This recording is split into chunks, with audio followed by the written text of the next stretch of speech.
At this point in time, we have a working motive that appears, as we mentioned yesterday, to be some type of retaliation or response to a conflict between the shooter and a member of this faculty, probably a librarian. Was he facing disciplinary action? Not that we're aware of, none. Sheriff, in your investigation, have you found any background or any conflict that preceded this one between the shooter and the librarian? Has this student been disciplined before in a form of a suspension from school for any wrong behavior? The question was if the shooter had been involved in any other previous issues or disciplinary actions. Not that we're aware of at this point, but it's part of what we are working with, and our colleagues with the school district are instrumental in helping us determine that piece of the puzzle. Did he know Claire? Not that we're aware of. Can you detail the interaction between the deputy and the shooter? There was no direct action between the deputy and the shooter, other than the shooter was very, very well aware that the deputy sheriff was in his immediate area. The deputy was yelling to people to get down and get back, and he was identifying himself as an Arapahoe County deputy sheriff. We clearly believe that that quick response and the fact that that SRO had began to engage, if not directly, at least began the engagement, was a critical element to the shooter's decision to take his own life. Sheriff, can you describe to us the interaction between the shooter and Claire? There was no particular interaction. It was a shot fired in her directly at her. Sheriff, you said Go ahead, that she Jim. was shot point blank. The students, were they not aware that he was approaching them at that time? Do you know? Did they not run? Anything on the scenario there? I can tell you, and I certainly am going to be a bit cautious about this for obvious reasons, but there was no time for the victim to run from the shooter. And again, if you would think in terms of the minute and 20 seconds that I told you about, the time that the shooter entered the door, fired the rounds, and then went to the library, it was very quick. There was no time for anyone to protect themselves or try to escape. Was she the wrong place at the wrong time? Can you talk about some of the students were saying that he was kicked off the debate team this week, and that may have been why he responded the way he did yesterday? And also, what evidence do you have that might support how long this has been planned? You mentioned that he bought this weapon 8 days ago, but was there any evidence you've uncovered at his home or elsewhere in his car that might suggest that he had been thinking about this for some time? I'll take those backwards if I might. First off, the planning process that he went through is still part of our investigation and part of what we are trying to determine.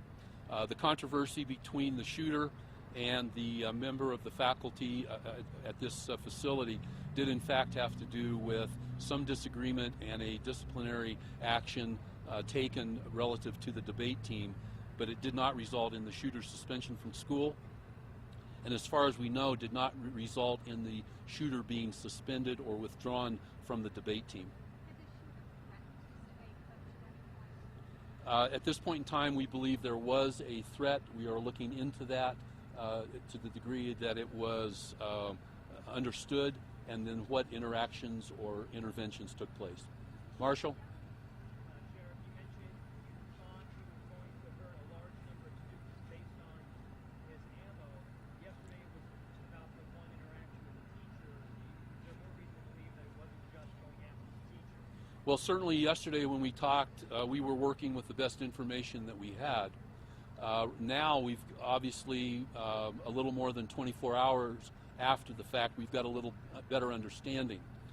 It is my very strong opinion that this individual would not have come to this school armed with a shotgun and multiple rounds of ammunition had he not intended to use those rounds of ammunition to injure multiple people.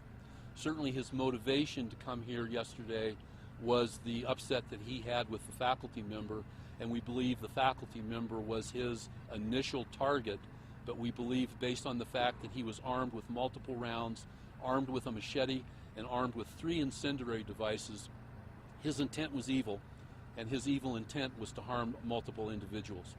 Yes, ma'am.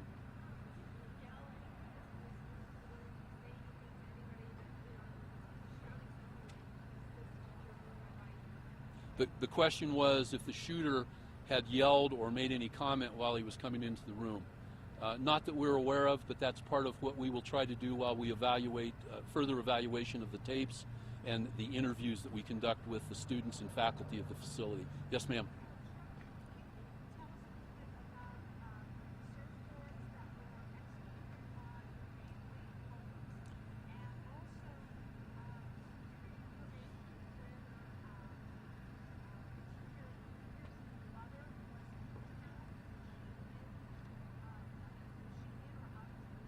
Thank you.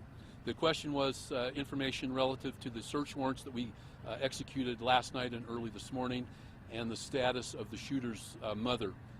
First off, when the shooting occurred, the mother was not in town. She was conducting family business out of town. She immediately came back to the Denver metro area, and we have been in lengthy contact with her. As far as the results of the search warrants that were executed last night and this morning, I'm not able at this point to talk about the information or evidence that we recovered. That will be part of another press release that we'll give out. But I can tell you that we found nothing in those search warrants that would, number one, cause us to believe that there were any co-conspirators. It appears very strongly that the shooter acted alone. We also believe that the plan for this tragic shooting was accomplished by himself and very much in privacy.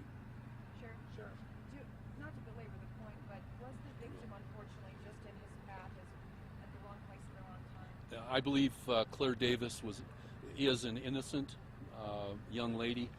She is an innocent victim, and I believe that she probably was simply in the wrong place at the wrong time. I believe that. One another, shooter and Claire? The question was if the shooter and Ms. Davis knew one another. Not that we know of, other than everybody at a school knows kind of a little bit about everybody else, but we don't know. We don't believe there was any type of a friendship or even a collegiality among the two. Sheriff, we heard from a neighbor that the shooter had transferred from one high school to this high school.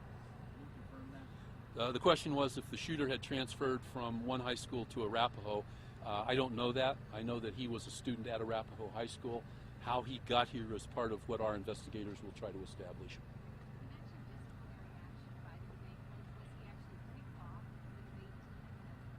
No, I'll repeat myself one more time. He was disciplined by the faculty member, but he was still a member of the debate team. He was not removed from the team at all. Yes, ma'am. I'm sorry. I can tell you right now it was a pump-action shotgun. As far as the make and model, I'm not at liberty to discuss that right now. How recently did that discipline take place? As far as I know, the discipline happened sometime, or regarding the debate team, sometime early September. Yes, sir. Could you just be a little more specific on what kind of discipline this was? No, I can't. We still have some work to do, but I can tell you that based on my unique perspective of life, I believe that faculty members and people who are in positions of authority have a responsibility to take corrective actions to ensure that young people perform accordingly. And I don't, based on what I know, I don't believe that the decision was inappropriate, nor was it overly harsh.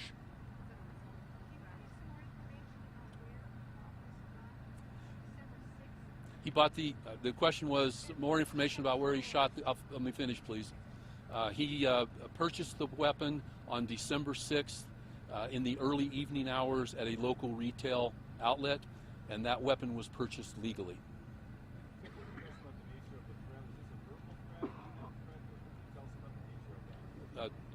The question was the nature of the threat. It was a verbal threat made to a variety of students that were in one group that heard it. Again, it was early September. Where is the teacher now, and does the teacher have any reason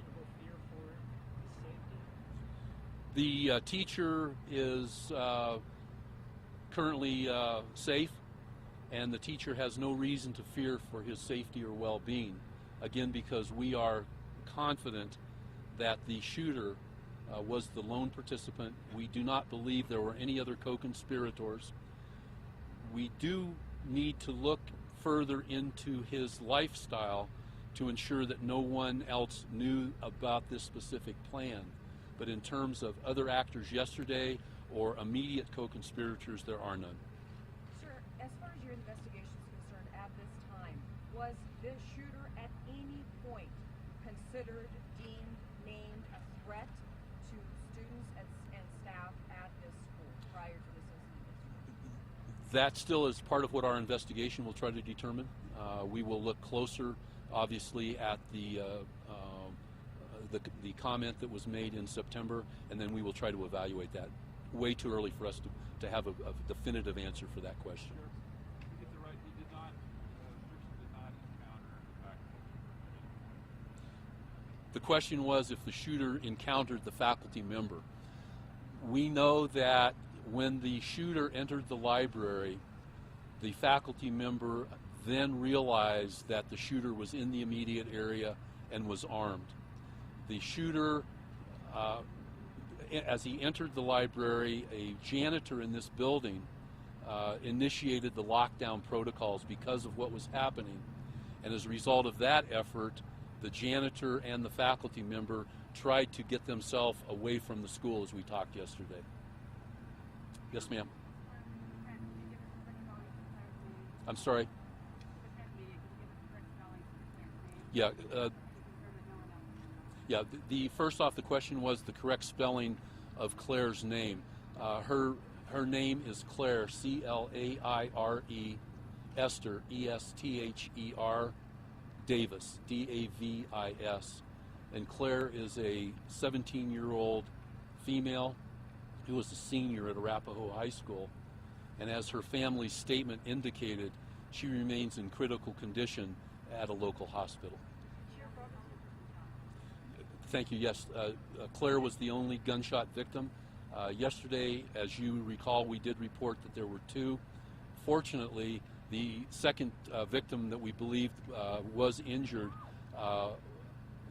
unfortunately, was in the immediate area of Claire when Claire was shot. And she, as a result of that activity, the second victim had a great amount of blood upon her. Initially, we all thought she was injured, but when she got to the hospital and medical professionals looked closer, there was no injury.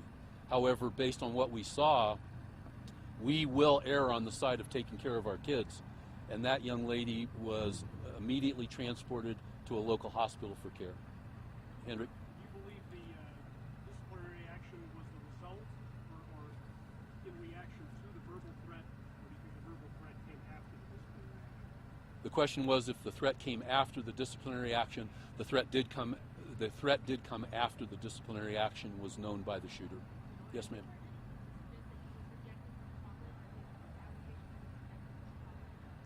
I have no information about his college aspiration, and certainly something we might look into, but it's not particularly high on our priority list. Was the disciplinary action verbal, written, or both? The question was if the disciplinary action was verbal or written. As far as I know right now, it was verbal, but we will look into those details. Sheriff Robinson, was he at school that week? Do you know his behavior that week at school, and how were his grades going? What do you know about all that? The question was if he was at school and in attendance during the week prior and what his grades were. I have no idea what his grades were. And as far as his attendance during the week, that's part of what our investigators are currently trying to determine, because we do want to look back at his attendance and his demeanor while he was in attendance during the last several weeks. Sheriff, forgive me if you mentioned this already, but can you say where Claire was when she was shot? Claire was seated with a friend immediately inside the north entrance where the shooter entered the school yesterday, just shortly before 12:33. No, it's a hallway area, kind of a common access to a variety of portions of the school. Is it right before the library, sir? Yes, it is. It is. Sheriff, can you see the suspect through all 86 I have obviously not viewed the video in any detail. I intend to, but I am told by people that were responsible to view that video that the suspect can be seen for the lion's share of that minute and 20 seconds. Now, certainly there would be times that he might move from one camera angle to another, but for the lion's share of 120 seconds, he can be seen and his activities are documented. Yes, ma'am. I'm sorry? The question was, when was his body removed? The Arapahoe County Coroner's Office removed the body at about 5 a.m. this morning.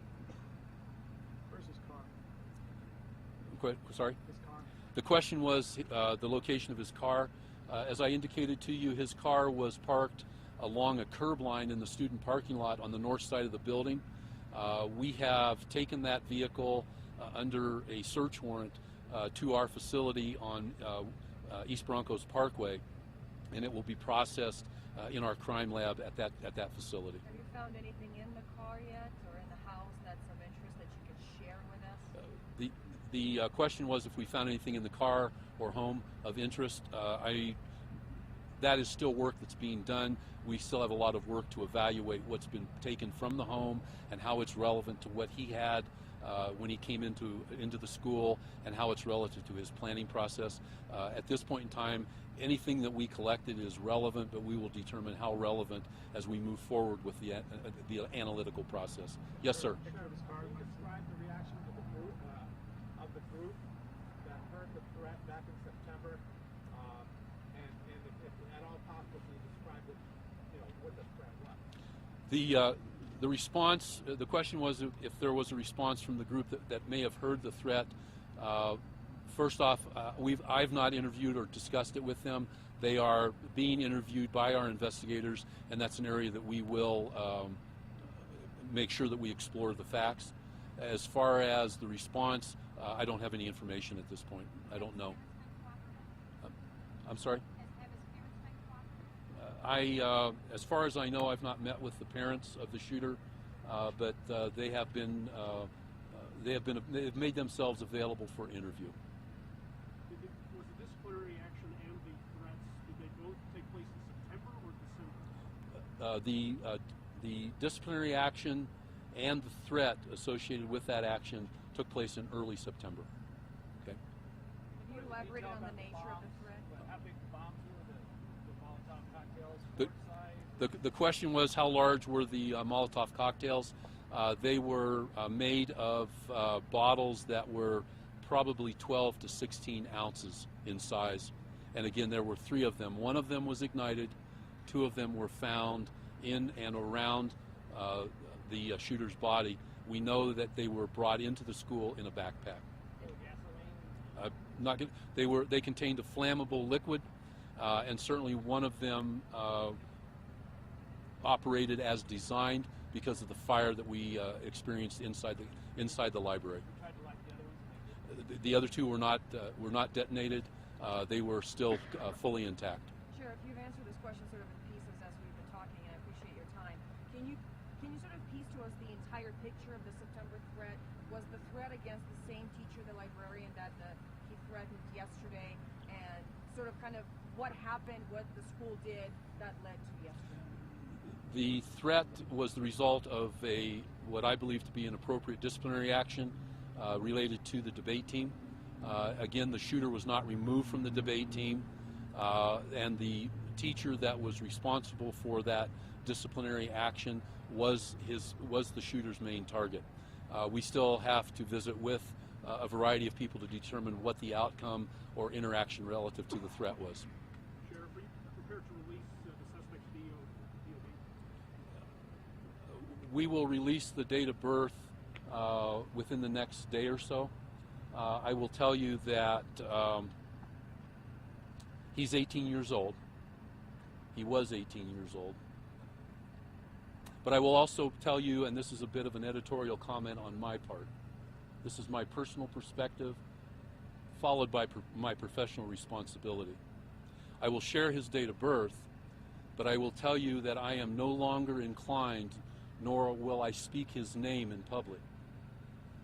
He is someone who victimized an innocent young lady by an act of evil, and in my opinion deserves no notoriety and certainly no celebrity.